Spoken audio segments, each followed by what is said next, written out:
Oi pessoal, meu nome é Felipe Andreola, eu faço parte do projeto Cultura da Inovação. Neste projeto nós temos os ciclos de conhecimento e vamos abordar a teoria do flow.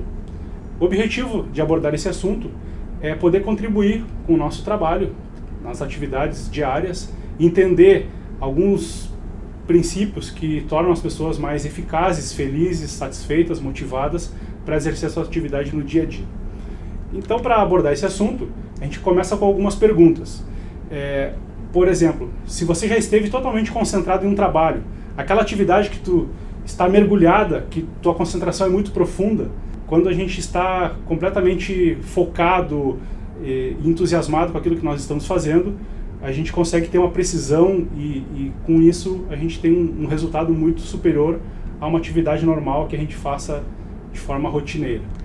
Então, quando flui naturalmente uma atividade, isso chama-se estado de flow. Essa teoria foi desenvolvida e criada pelo psicólogo Mihaly Csikszentmihalyi e é um estado mental atingido quando se está totalmente envolvido em uma atividade.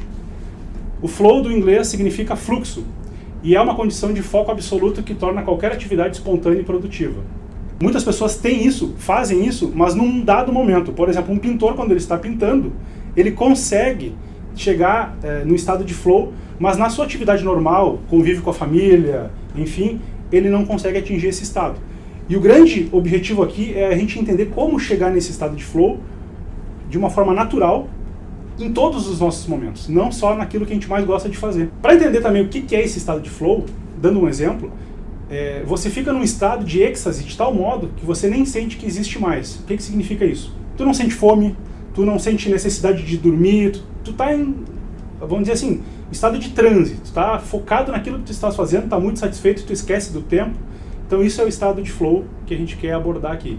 E aí vem a pergunta, né? O que contribui para uma vida que vale a pena viver?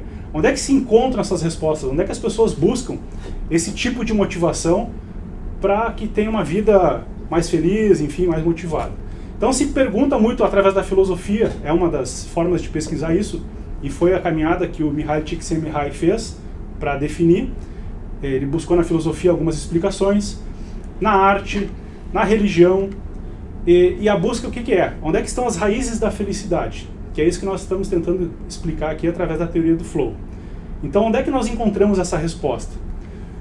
Na psicologia, se consegue chegar muito mais próximo de entender o que é a teoria do flow, ou o estado de flow.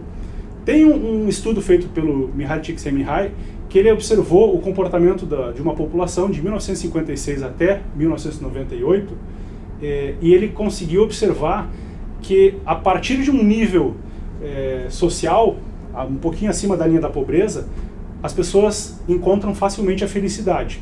Só que na maneira que o teu nível vai subindo, não acontece o mesmo com a felicidade, ou seja, ela estabiliza nesse nível um pouco acima da pobreza, onde as pessoas estão atendidas, mas minimamente atendido isso, as pessoas são muito felizes. Na medida que elas vão adquirindo mais bens materiais, enfim, não significa em aumento da felicidade. Então, já é uma comprovação que não é através de mais bens materiais ou mais ganhos financeiros que tu vai aumentar a tua felicidade.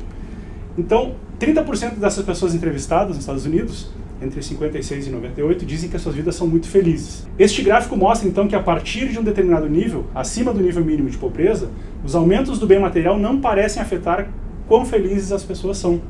Essa foi a comprovação que o psicólogo conseguiu concluir nesse estudo e poder explicar que essa teoria do flow ela leva as pessoas a esse estágio, não se preocupando somente com bens materiais, não se preocupando.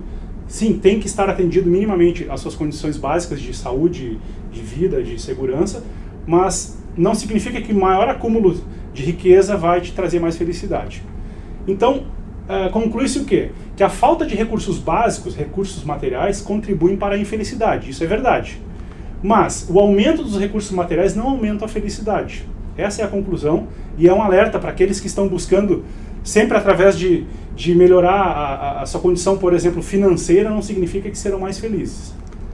Então, de que forma na vida cotidiana, a nossa experiência comum, nós nos sentimos realmente felizes? Essa é a grande busca pelo psicólogo em tentar explicar de que forma as pessoas chegam no estado de flow no seu cotidiano.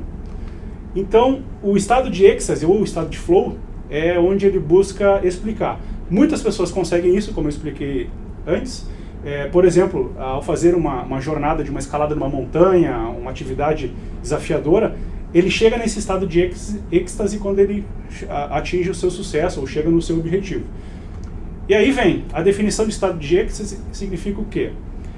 Como as pessoas se sentem quando estão em estado de êxtase? Como é que é isso? Então ela se sente completamente envolvida no que está fazendo, concentrada e focada, ela sente uma fluidez espontânea, então é aquilo que eu falei de o tempo passar rápido, tu não perceber, tu não sentir fome. Tu sente paixão no que vem a fazer e faz o melhor, tu te sente muito motivado e isso vai se retroalimentando, então é uma das características. Tu te sente fora de uma realidade diária, então tu não te sente inserido numa rotina, então tu te sente fora de si, vamos dizer assim, em transe, ou seja lá qual for a definição. Uma grande claridade interna, uma lucidez, sabendo que a atividade é factível e que nossas habilidades são adequadas à tarefa. Isso é uma sensação que dá, que tu é capaz, que tu tem condições, e mesmo que seja um desafio grande, tu te sente assim. Outro sentido é de serenidade, nenhuma preocupação sobre si mesmo, um sentido de crescer além dos limites do ego. Então, tu te sente de bem com a vida, tu te sente muito à vontade, tu te sente muito lúcido. Então, esses são os critérios. E mais a intemporalidade, totalmente focalizado sobre o presente. Horas parecem passar por minutos. Então tu não está preocupado com o passado nem com o futuro, mas tu estás ali naquele momento, vivendo aquilo ali e sem se preocupar com nada mais além da atividade que tu estás fazendo.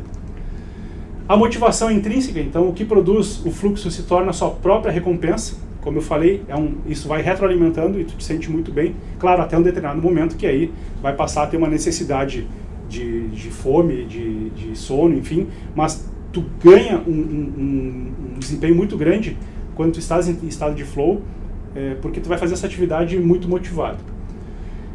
Para explicar melhor o que é o estado de flow, o psicólogo ele apresentou um gráfico onde ele fala que, para que a gente tenha um entendimento de como atingir o estado de flow, a gente se preocupa em mostrar em que estágio isso acontece.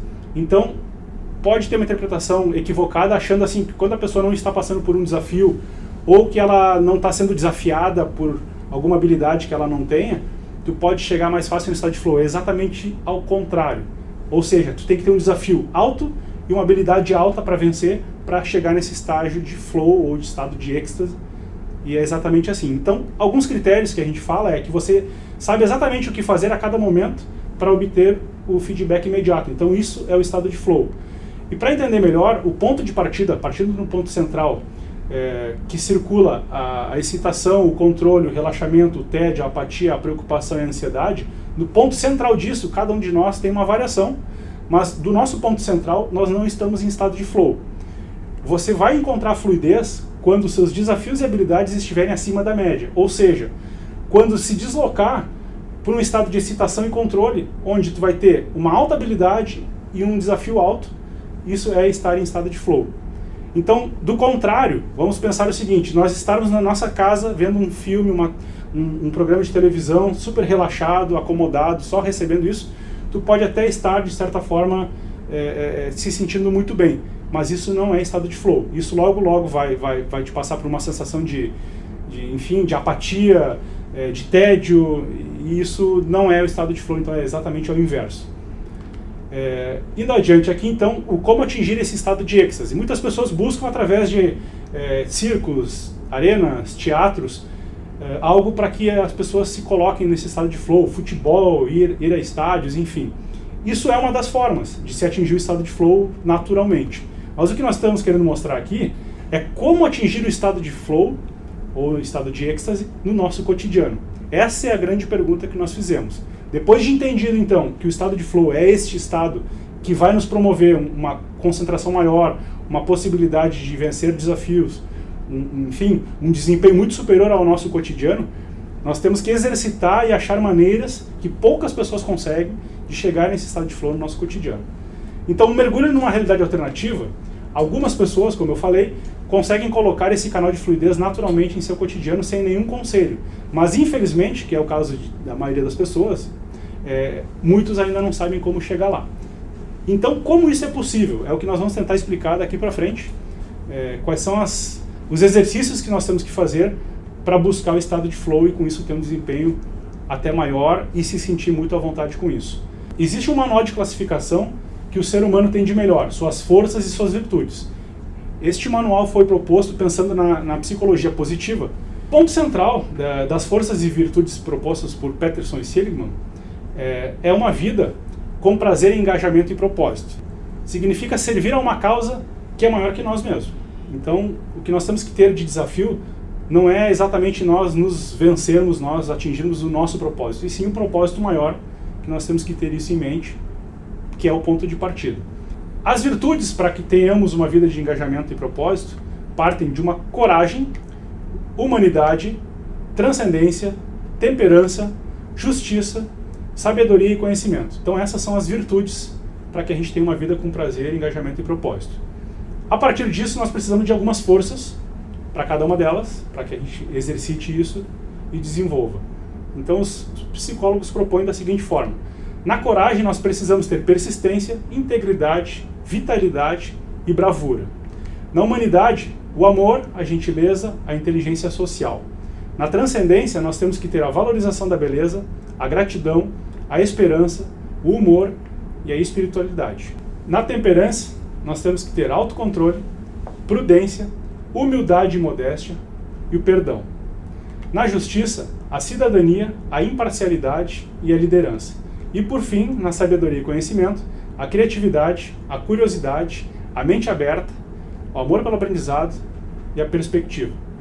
Então, olhando assim, parece ser simples, mas para que a gente consiga exercitar as forças e as virtudes do nosso caráter, para que a gente tenha com maior facilidade o atingimento do estado de flow, são esses os atributos que nós devemos trabalhar.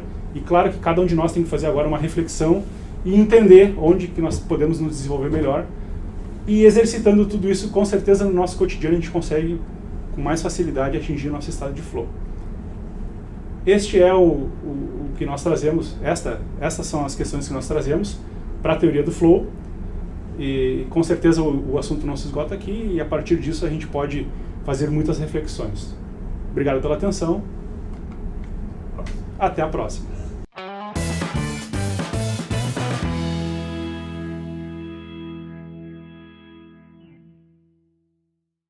Um tema bastante... Já errei tudo.